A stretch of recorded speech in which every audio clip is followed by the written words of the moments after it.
Hi అండి, welcome to Bhagya craft ideas. నా ఛానల్ని ఫస్ట్ టైం మీరు చూసినట్లయితే నచ్చితే లైక్ చేయండి, షేర్ చేయండి, సబ్స్క్రైబ్ చేసుకోవడం మాత్రం మర్చిపోకండి. పక్కనే ఉన్న బెల్ ఐకాన్ని ట్యాప్ చేయండి. నేను అప్లోడ్ చేసిన ప్రతి వీడియో మీకు నోటిఫికేషన్ ద్వారా వస్తుంది. శ్రావణ మాసంలో లక్ష్మీ అమ్మవారిని ఎక్కువగా పూజిస్తాం కదా. అయితే నేను కాయిన్స్తో ఇలా వస్త్రం తయారు చేశానండి. ఎలా చేశానో చూపిస్తాను. కాటన్ తీసుకొని ఇలా కొంచెం చిన్న సైజులో తీసుకోండి. ఇలా ఉంటే సరిపోతుంది. కొంచెం చూడండి, వీడియోలో చూపిస్తున్న విధంగా ఇలా తిప్పాలి. కొంచెం వాటర్ పెట్టుకొనైనా కానీ మనం అలా తిప్పొచ్చు. ఇలా కొంచెం మీడియం సైజులో చేస్తున్నాను నేను. మనం తీసుకున్న కాయిన్స్ను బట్టి మన సైజు కూడా ఉంటుందండి. నేను 1 రూపీ కాయిన్, చిన్న 1 రూపీ కాయిన్ తీసుకున్నాను. అందుకోసం నేను దానికి సరిపడినంత సైజులో రెడీ చేసుకున్నాను. ఇలాగే మనం అన్నింటినీ తయారు చేసుకోవాలి. చూడండి, సింపుల్గా ఇలా చుట్టడమే అండి. ఇలా మనం తిప్పితే సరిపోతుంది.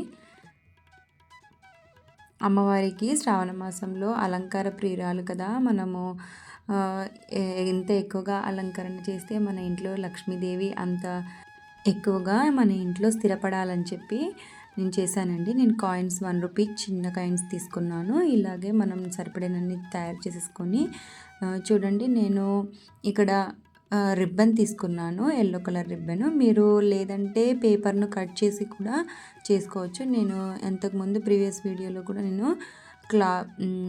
పేపర్ని కట్ చేసి ఎలా చేయాలో కూడా పెట్టాను నేను.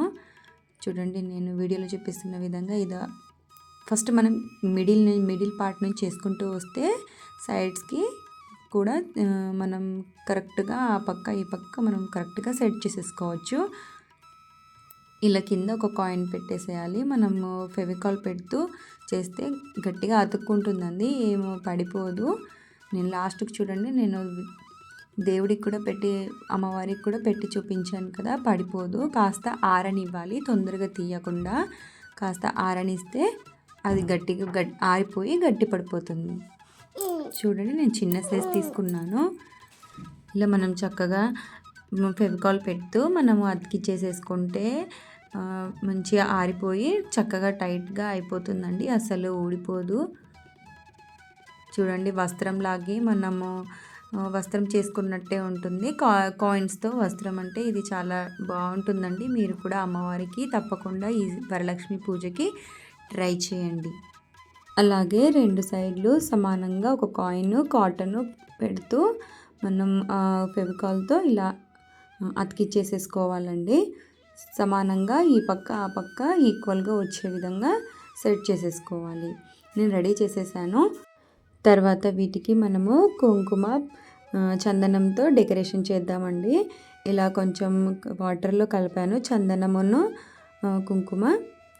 ఏదైనా ఇయర్ బడ్ కానీ అగ్గి పుల్ల కానీ దానితో మనం ఇలా రౌండ్గా పెట్టుకోవాలండి. ఒక బిందిలాగా చూడండి, ఒక స్టిక్కర్ లాగా మనము చందనం పెట్టుకొని పూర్తిగా అన్నింటికి పెట్టేసుకోవాలండి.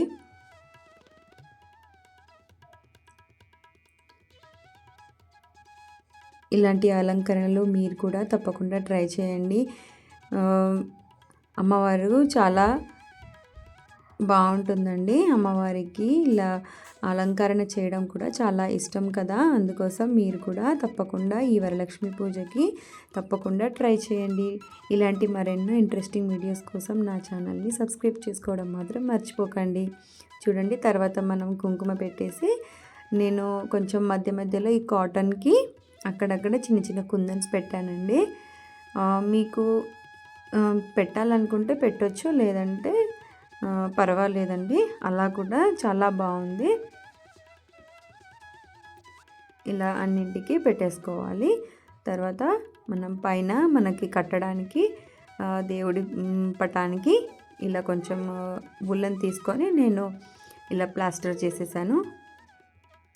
అయిపోయిందండి, చాలా బాగుంది కదా. మీరు కూడా ఈ కాసుల వస్త్రంను రెడీ చేసేసుకోండి. ఈ వరలక్ష్మి పూజకి తప్పకుండా ట్రై చేయండి. నచ్చితే లైక్ చేయండి, షేర్ చేయండి, సబ్స్క్రైబ్ చేసుకోవడం మాత్రం మర్చిపోకండి. మరో మంచి వీడియోతో కలుస్తాను. అంతవరకు నమస్తే.